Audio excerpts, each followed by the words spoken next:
Investir durablement en crypto-monnaie, se comporter comme investisseur en ayant des perspectives de gains à 1 an, 2 ans, 3 ans, voilà quelle est ma spécialité et mon métier. Et je voudrais parler aujourd'hui des points d'entrée favorables sur le Bitcoin. En cette fin d'année 2021, il nous reste 3 mois et demi, et puis pour 2022. Je me présente en quelques mots, je suis Marc Gentilhomme, vous avez mon descriptif en bas de cette vidéo, et mon optique c'est justement le long terme, ne pas faire des coups, essayer de comprendre la tendance longue et replacer tous les choix d'investissement que vous pouvez faire dans cette optique.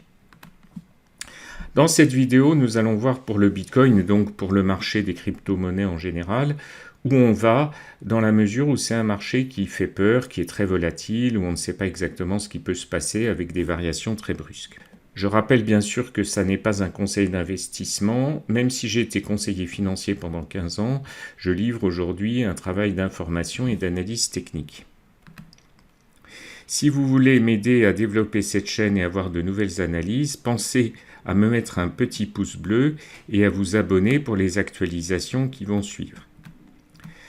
Alors, je rappelle très rapidement, et j'ai d'autres vidéos sur ma chaîne qui l'expliquent assez abondamment, que nous sommes dans un contexte inflationniste créé par une fuite en avant de création monétaire, la voilà, la fameuse planche à billets, et les banques centrales qui ont exponentiellement créé de la monnaie pour racheter les dettes des États et tenir le marché du crédit. Je me suis permis de mettre à côté le graphique du Bitcoin parce qu'il y a des similitudes, évidemment c'est un raccourci, mais en tout cas les crypto-monnaies sont faites pour durer, c'est un dispositif durable d'échange sans intermédiaire, sans banque centrale et sans banque tout court, et ensuite ce qu'on n'a pas toujours en tête c'est que le Bitcoin et d'autres crypto-monnaies sont rares puisque leur quantité en circulation et en projet de circulation est limité.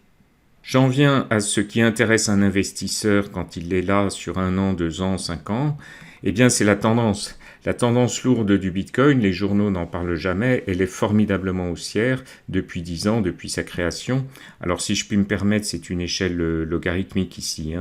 Donc en fait, vous avez les montants, vous voyez qu'en 2010-2011, on pouvait trouver du Bitcoin à 1 ou 2 dollars, tout est coté en dollars. Et puis qu'il y a eu des crashs épouvantables quand on est allé de 20 dollars à 2 dollars, mais finalement on est monté jusqu'à 64 000 dollars le 15 avril, comme vous le savez.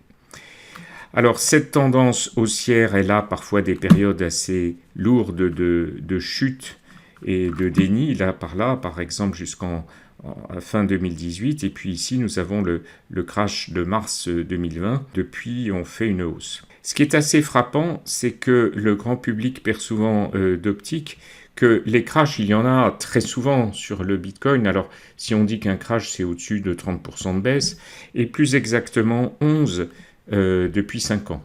Mais enfin, depuis 5 ans, depuis 2016, il y a peut-être eu 11 crashs que l'on voit sur ce dessin. Ça n'a pas empêché le Bitcoin de passer de 400 dollars à 46 000 dollars. Donc effectivement, ce qui compte autant, ce sont les variations de hausse qu'on oublie et qui sont assez exponentielles. Alors dans les slides qui suivent, maintenant je vais zoomer et je vais traiter cette période qui nous intéresse. Qu'est-ce qui s'est passé depuis mars 2020? Là j'ai mis cette flèche. Mars 2020, le Bitcoin était rechuté à 3000 dollars. Alors, j'utilise un outil d'analyse technique à long terme que je fréquente depuis une vingtaine d'années, qui s'appelle les vagues d'Elliott. Et donc, voici tout de suite un exemple de vague d'Elliott sur la période depuis mars 2020, où l'on voit qu'effectivement, nous avons fait une hausse que l'analyse d'Elliott estime être une hausse impulsive et tout à fait durable, puisqu'il y a une première hausse, ça s'appelle la vague 1, ensuite une vague 2 de baisse et de retrait ici, et puis ensuite une très belle hausse en vague 3 ici, puis une vague de retrait en vague 4, puis une vague de hausse en vague 5. Ensuite, nous serions dans une correction, et donc les corrections dans Elliott, on repère toujours qu'elles sont en général composées de 3 vagues. Alors ces 3 vagues, c'est celle-là par exemple. Je baisse d'abord, je remonte ensuite, il y a un rebond qui est toujours un petit peu un piège, et puis je rebaisse. Alors, vous reconnaissez peut-être la zone au mois de juillet, et plus précisément le 20 juillet dernier, à 29 000 dollars. Et là, les prévisionnistes d'Elliott, en tout cas certains d'entre eux, nous promettent une nouvelle vague de hausse. Cette nouvelle vague de hausse nous amènerait, je suis sorti exprès du graphique, nous amènerait à quelque chose comme 80 000 dans un premier temps, ce serait la fameuse vague 3. Bien sûr, c'est très intéressant d'avoir des repères durables et c'est pour ça que ces analyses me passionnent, parce qu'au lieu de dire tiens ça monte, ça descend et j'ai des plafonds, des supports, j'ai une vision long terme qui est cohérente avec l'horizon de l'investisseur justement, puisque ce que vous voulez faire c'est placer votre argent de façon relativement durable et surtout pas partir dans des options de trading où tous les jours, tous les soirs ou à la minute, vous devriez être devant votre écran. Le grand intérêt des vagues d'Elliott aussi, c'est que ça permet d'avoir une vision prédictive du marché, puisque finalement, quand on arrive dans cette zone-là, où on est en train, en fait, de refréquenter le niveau des 20 000 $ qu'on avait connu fin 2017, cette analyse graphique nous dit qu'on est dans une vague 3 et que donc on va effectivement refranchir ce palier des 20 000 $ et je vous l'avais signalé le 22 novembre dernier. Effectivement, à cette époque-là, je vous disais en route pour la prochaine hausse. Pourquoi ? Parce qu'effectivement, je savais via cette analyse qu'on était dans une très forte hausse et que le niveau des 20 000 $ allait être pulvérisé. Alors maintenant, je voudrais zoomer plus sur nous sommes ici et qu'est-ce qui va se passer puisque c'est ça qui vous intéresse. Est-on vraiment dans cette vague 3 et si oui, quelle est la suite ? Je vais donc continuer le zoom. Là, je vous rappelle en fait ce qu'on vient de voir, c'est-à-dire en général des vagues haussières en impulsion 1, 2, 3, 4, 5, et puis des vagues baissières qui suivent, parce qu'à un moment donné, il faut bien corriger la hausse, on ne monte pas éternellement. Et cette vague baissière, elle est en général, et je dis bien en général, il y a d'autres cas de figure, en ABC. Je baisse, je remonte un peu, je rebaisse. Alors, si je reprécise ça de façon très, très limitée, c'est parce que ça va nous être utile pour l'interprétation de la suite. Il y a en fait 3 hypothèses dans les mois qui viennent et dans les semaines qui viennent. Première hypothèse, en fait, on a bien fait une correction qui a démarré il y a quelques semaines et qui se serait achevée le 7 septembre, c'est-à-dire mardi dernier, par une chute brutale, puisque dans l'après-midi, le Bitcoin est passé de 52 000 à 43 000. Ce que dit cet analyste dont vous trouverez les références en lien, Crypto-monnaie analyse, c'est que cette baisse serait donc terminée et que la vague 3 dont je parlais est en route pour 80 000 $ et cette vague 3 elle est ici. Et donc si nous faisons cette vague 3 tout de suite, eh bien dans les jours qui viennent et les semaines qui viennent, on va probablement remonter fortement, dépasser les fameux 52 000 de lundi dernier et aller plutôt à 80 000 et beaucoup plus haut par la suite.